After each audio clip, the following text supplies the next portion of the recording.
Santo que colocou a fé no coração de cada um de nós, também nos abençoe, nos guie como temos refletido na sua palavra, especialmente do Evangelho que nós ouvimos hoje, né, que está também ilustrado ali naquela imagem.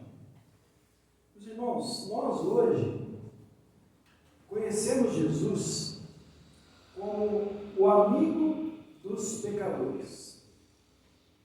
Jesus é o amigo dos pecadores.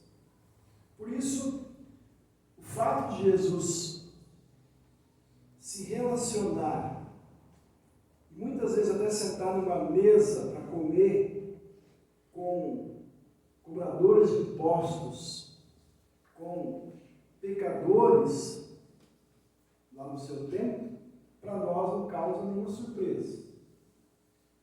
Mas para muitas pessoas no tempo de Jesus, isso era um grande escândalo.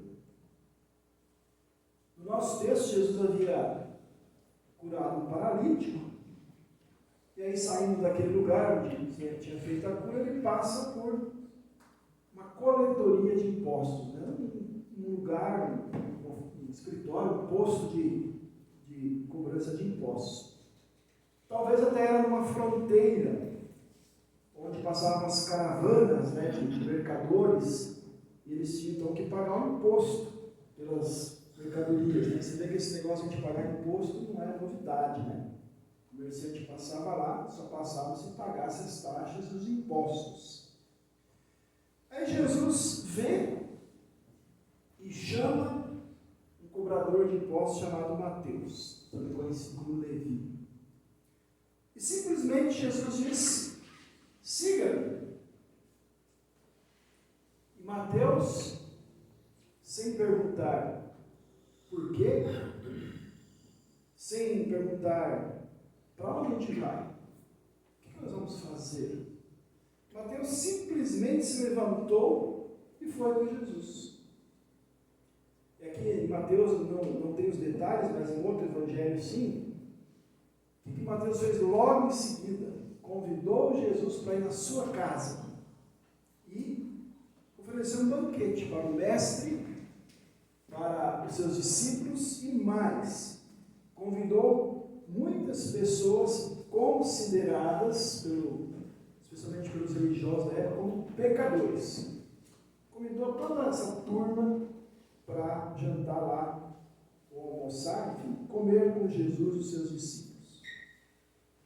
Meus irmãos, esse relato aqui é, sem dúvida nenhuma, mais uma daquelas histórias de Jesus que mostra a graça e o amor de Deus em ação. Enquanto que a maioria das pessoas, principalmente os religiosos, né, olhavam para Mateus e viam somente um cara ganancioso, um cara desonesto, um traidor do seu povo, porque ele cobrava imposto para os romanos, que era quem dominava, né, a região ali, o Império Romano. Viam então um ser para eles desprezível, um pecador. Jesus olhava para aquele homem de uma maneira diferente. Jesus via em Mateus um homem, uma pessoa que precisava da graça, precisava do amor de Deus na sua vida. Graça e amor que só Jesus podia dar. Muitos odiavam Mateus, mas Jesus estava pronto para lhe oferecer amor, perdão e mudança de vida. E a gente pode resumir amor, perdão, mudança de vida na leitura que a gente ouviu, uma palavrinha que a gente ouviu em Oséias, né? Misericórdia. Misericórdia é uma palavra que quer dizer uma compaixão que vem lá do coração. Cordes é coração. Misere é ter compaixão. Então, Jesus tinha compaixão por ele, queria oferecer para ele o que ninguém mais podia lhe dar e ninguém queria dar. E é interessante que Jesus não fez nenhum trato com Mateus.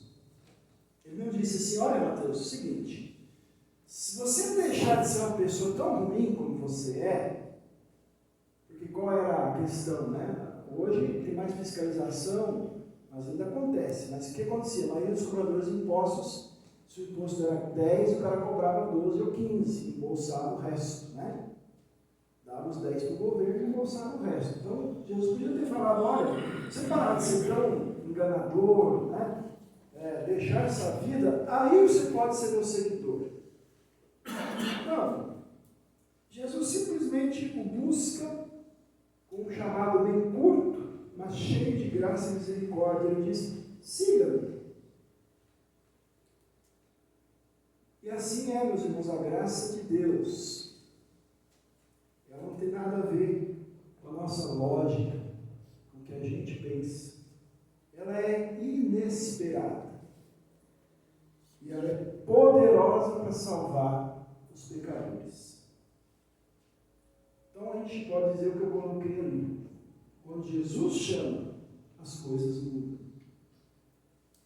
Quando Deus vem a nós, meus irmãos, quando Jesus nos chama, as coisas mudam.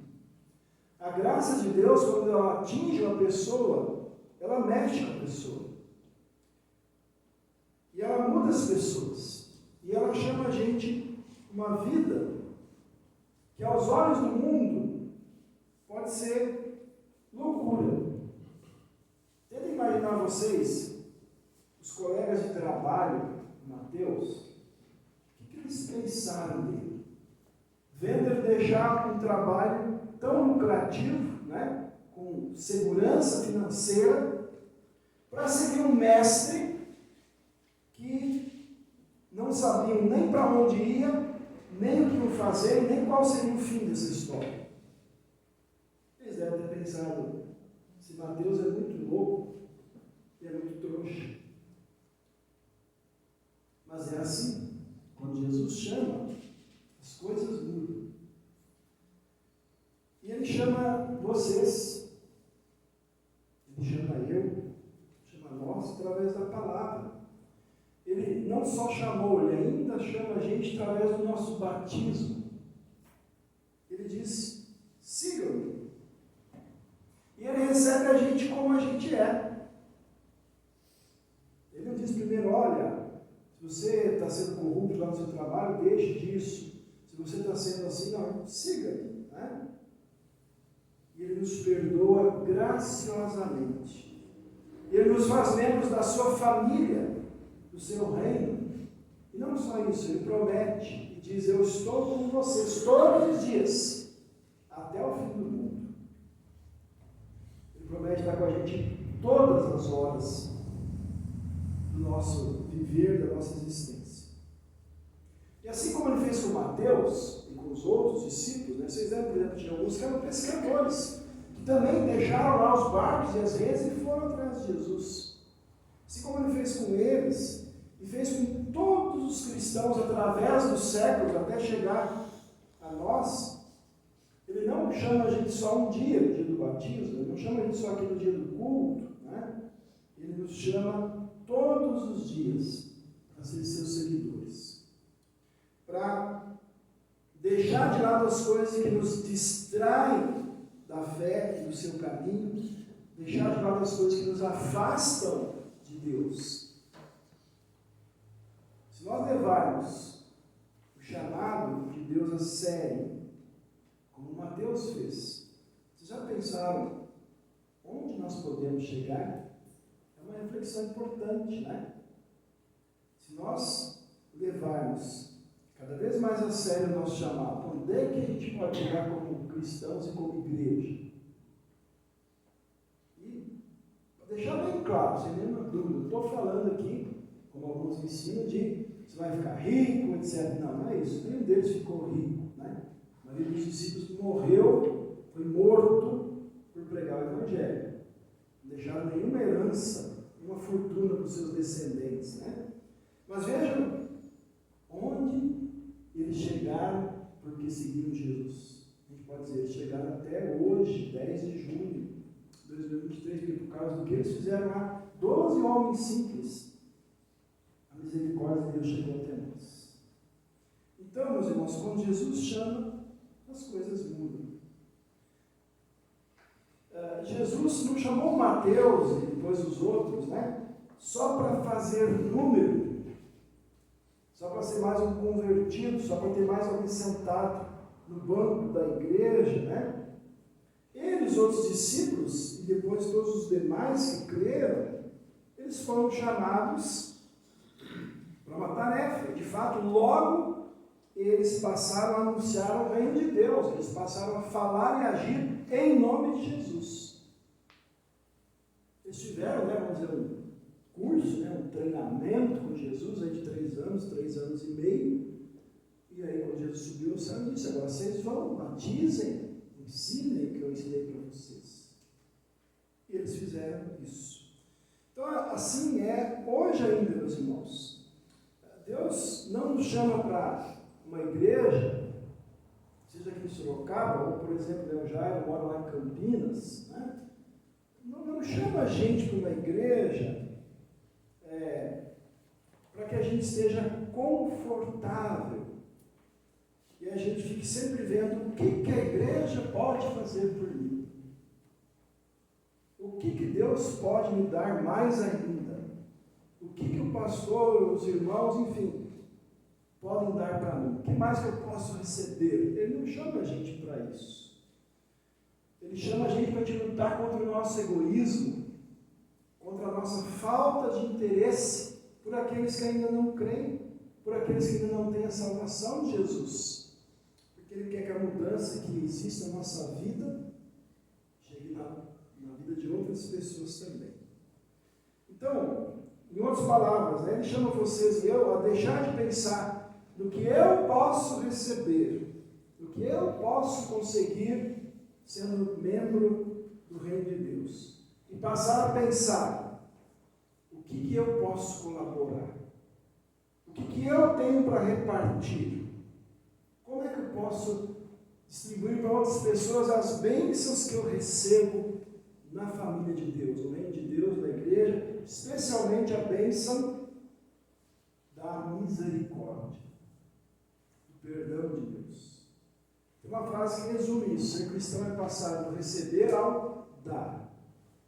Na verdade, a gente não passa só do receber ao dar, a gente está continuamente recebendo de Deus, então a gente continuamente pode continuar dando. Deus desafia a gente a colocá-lo em primeiro lugar, né? Primeiro mandamento: colocar em primeiro lugar o seu reino, a sua igreja, que é o corpo de Cristo, colocar a sua vontade em primeiro lugar em nossas vidas. Reconhecer, meus irmãos, reconhecer que muitas vezes a gente simplesmente deixa a nossa vida ser guiada pelos padrões do mundo e não pela sua palavra, não pelo seu chamado. Eu falei um pouquinho disso quinta, no estudo online, né? A palavra que resume isso é consumismo. Às vezes nós não seguimos o chamado de Jesus, a gente segue o chamado do consumismo. Então Deus diz assim: reconheçam isso, gente. Reconheçam esse erro aí. Coloquem a mim no meu reino em primeiro lugar. Como Jesus diz lá em Mateus 6, e tudo mais vocês vão receber. Então, quando Jesus chama, as coisas mudam. Ele nos chama a ser o que nós somos pela sua graça, não o que nós somos quando a gente nasce. O que nós somos pela sua graça? Pessoas escolhidas para ser salvas, mas além disso, para levar a sua luz ao mundo perdido na escuridão do pecado. Ele chama vocês individualmente, a gente também como igreja, meus irmãos, a ver quais são os dons, quais são os recursos, quais são os talentos que o Espírito Santo nos dá. E aí, depois de ver, dizer: Senhor, eis-me aqui, envia-me. Como é que eu posso usar bem esses dons, talentos e recursos para servir as pessoas ao meu redor? Principalmente no maior objetivo, né, que Ele nos dá, como eu falei antes: vão, façam discípulos, batizando e ensinando a minha palavra. Veja, Mateus, logo depois que Jesus o chamou, é interessante, ele não falou assim: Jesus, me instrui um pouquinho mais e tal, como é que eu faço? Imediatamente ele convidou um monte de pecadores para jantar com Jesus. para ouvir Jesus, para conhecer Jesus. Então, meus irmãos, tenho certeza que todos vocês, mais ou menos, depende também, né, da época, mas todos vocês conhecem alguém que está lutando com dores e problemas.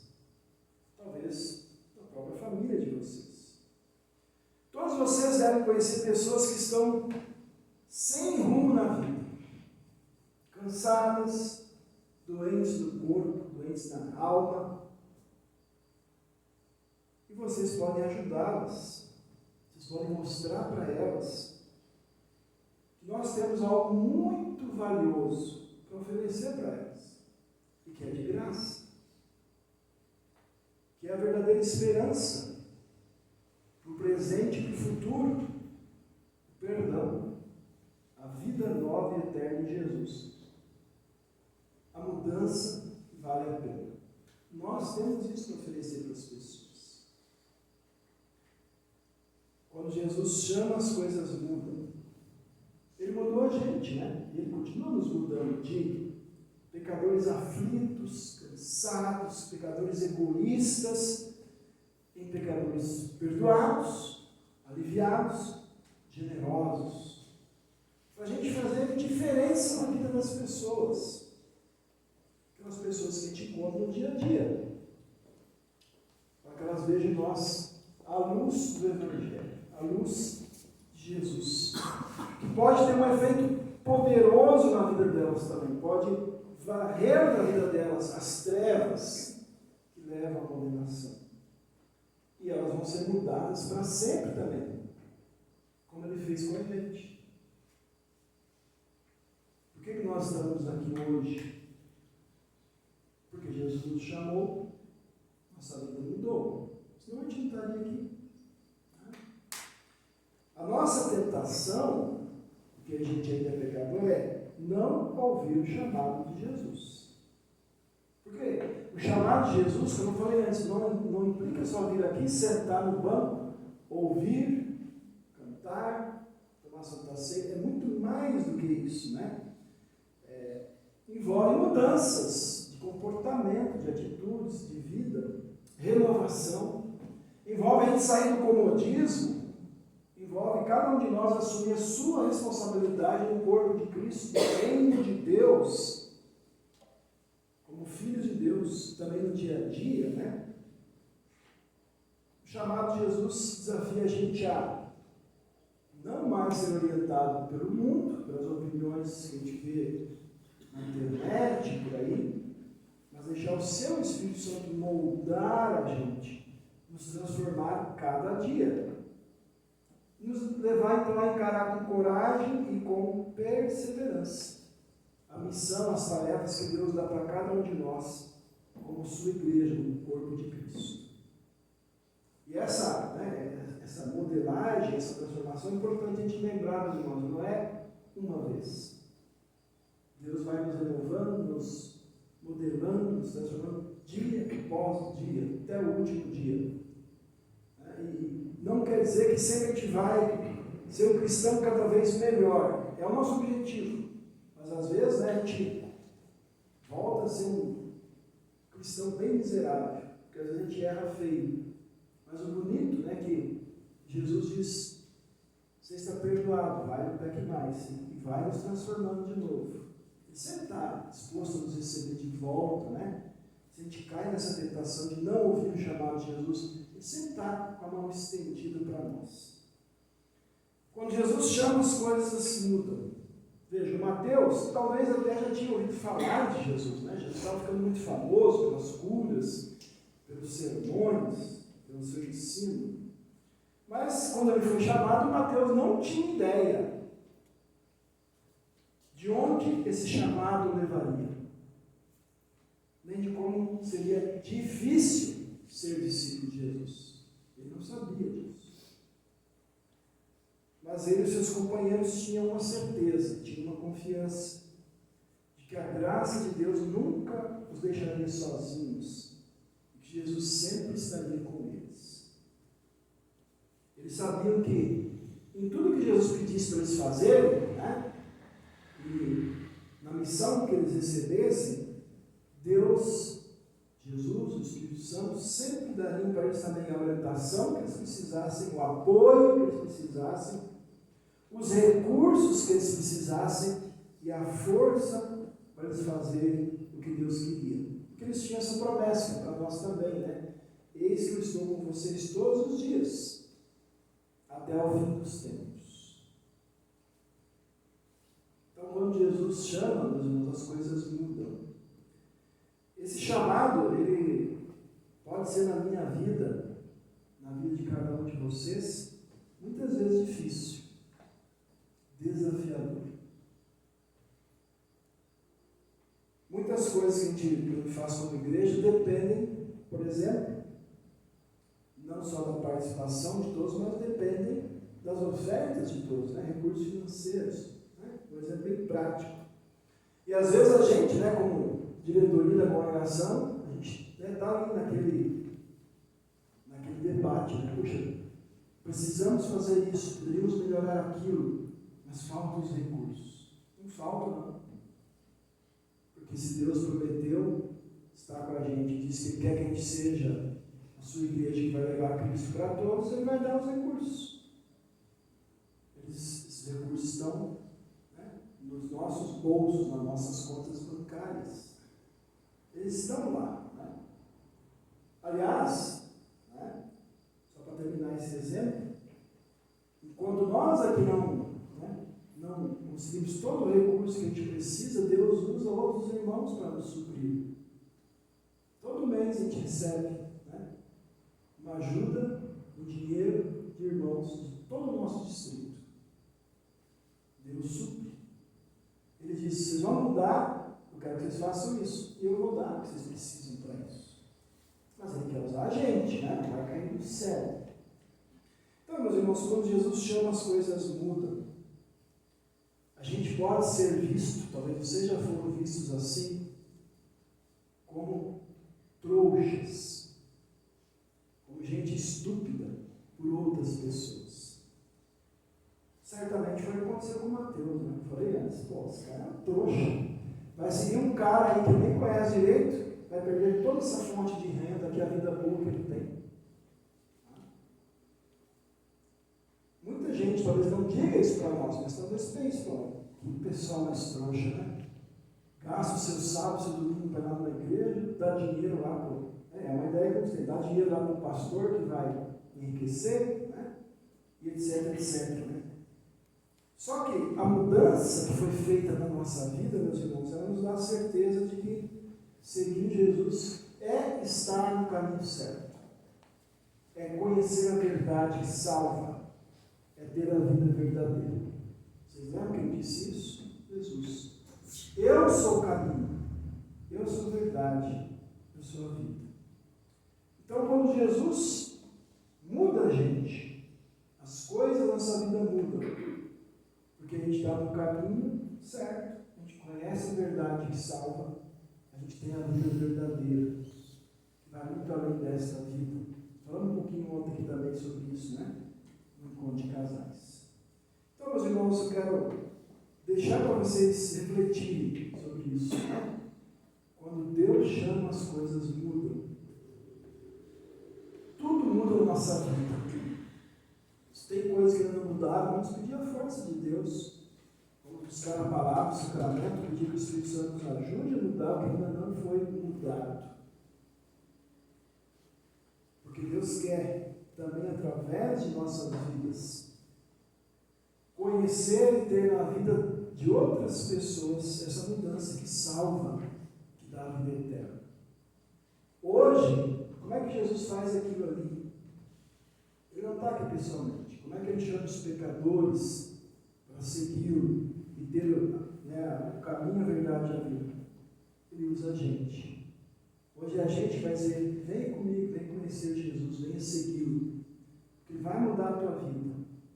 É uma mudança total e principalmente uma mudança eterna. Porque com essa mudança, você é mudado de um pecador condenado para um pecador salvo. E E você passa a viver na misericórdia de Deus. Quando Jesus chama, as coisas mudam. Que Ele continue nos chamando, nos mudando, nos transformando para o seu amor chegar até a gente.